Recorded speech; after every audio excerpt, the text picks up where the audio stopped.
Hi, it's Hope and welcome to the video. This is going to be my mid-month wrap-up. So in the first 15 days of the month, I have read started and finished 8 books. So I'm going to just go through them, talk a little bit about them, my rating, a few thoughts, and that's pretty much how this video will go. So I'm going to say this is the first 4 books that I read over in the first half of the month. I read them back to back, and that is the Madison Kate Quartet by Tate James.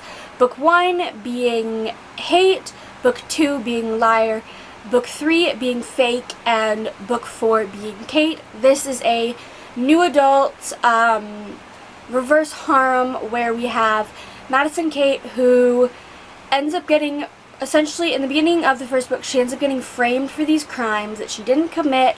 She ends up getting off of those charges, but then is sent by her father to Cambodia for about a year, and then she's just now moving back, and there are the 3 guys that put her up, that she thinks put her up to the crimes, that she thinks that they're the ones that framed her, are now living in her house as one of the guys, Archer, his mom is dating her dad. And that's pretty much the basic premise. It is very dark. It is very gang related. There's straight up murder in this series, and it is very, very dark, but also very addicting. I really enjoyed these books. I literally would spend 3 hours a day reading these books, staying up till 3 a.m. I really enjoyed them. Definitely not my usual kind of book, I guess, because of it being, it's kind of gang based and all of that. But it's definitely I do plan on reading the spin-off series that's set in the same city at a later date, probably sometime in September, because that's when book 4 comes out in that series. But I should probably mention the ratings. I gave all of these books 4 stars. They are really good, although sometimes things can be a little repetitive, or you kind of feel okay, are we still doing this? But I did really enjoy it. The next book is A Veil of Truth and Trickery by Analeigh Ford, and I gave this a 3-star. I had to look down because I could not remember my rating. Essentially, this is it's a YA fantasy novel where we have Delphine, I think that's the main character's name, who gets essentially taken from her human village as this part of this curse into the Feylands. And if you think that sounds kind of like ACOTAR, it kind of is. It's essentially meant to be kind of a story similar to that. And I described that horribly, but essentially there's this curse on her, and it's later revealed what that actually is, kind of. But then there's all of these different princes that try to use her for something I cannot remember. I can't remember much of this, hence why I give it 3 stars. It was good. Put it this way, this book was promised to essentially be essentially similar to ACOTAR, but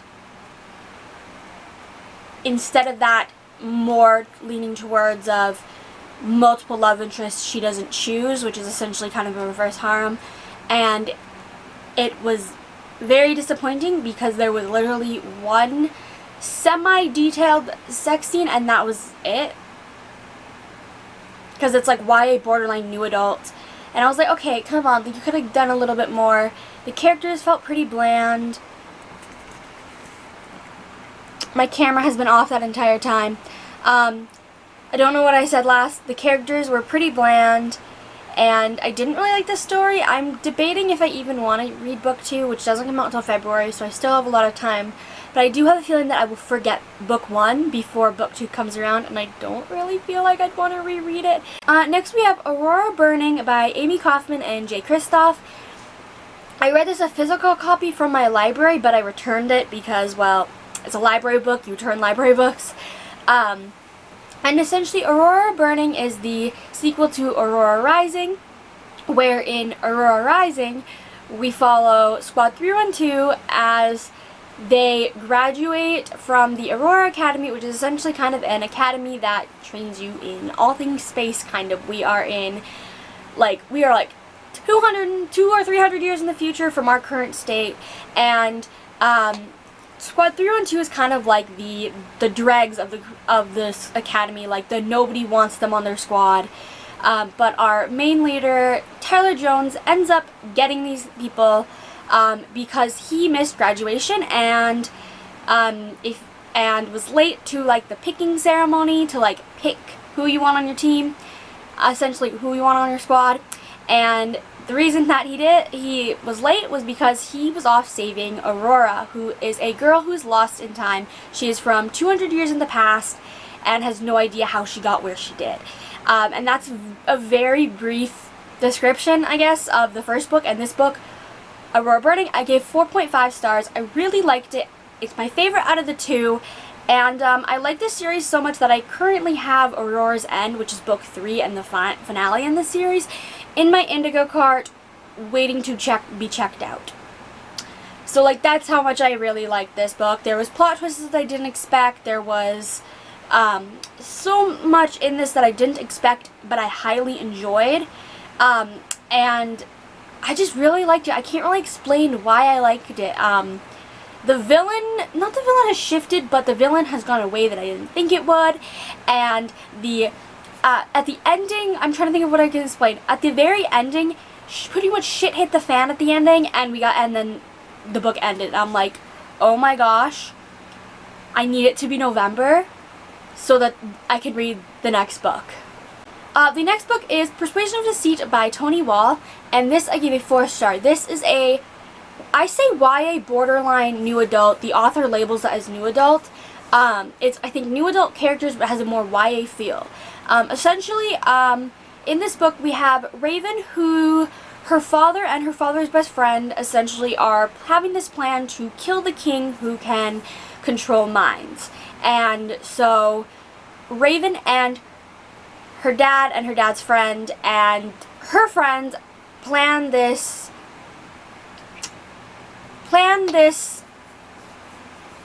scheme to kill the king, dethrone him because he's an evil king and uses his abilities for evil, essentially, like doesn't use them for good, and they kind of want to off him off the throne.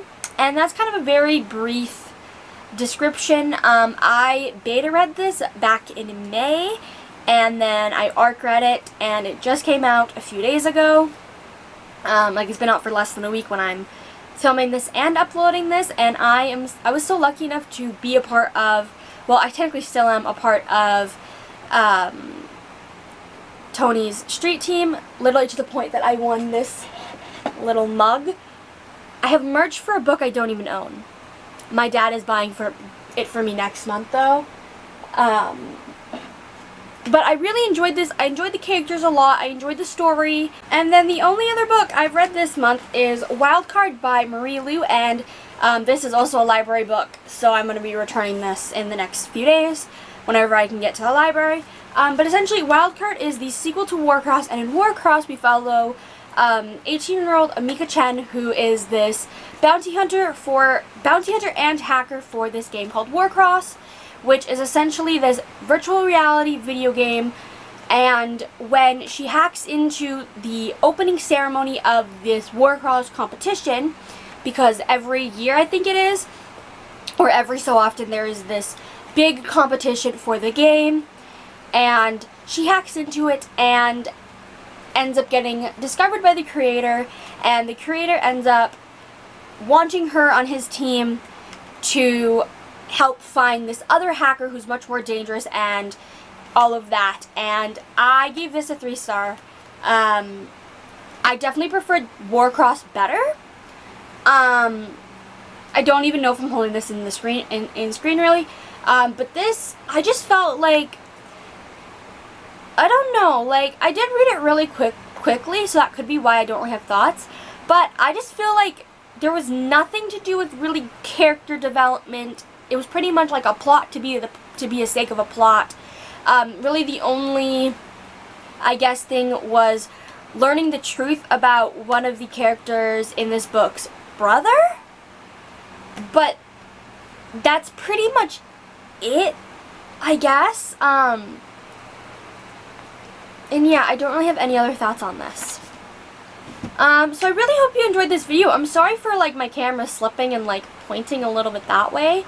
I'm literally using, well, a container, and then my camera's on top of the container, and then there's my ring light.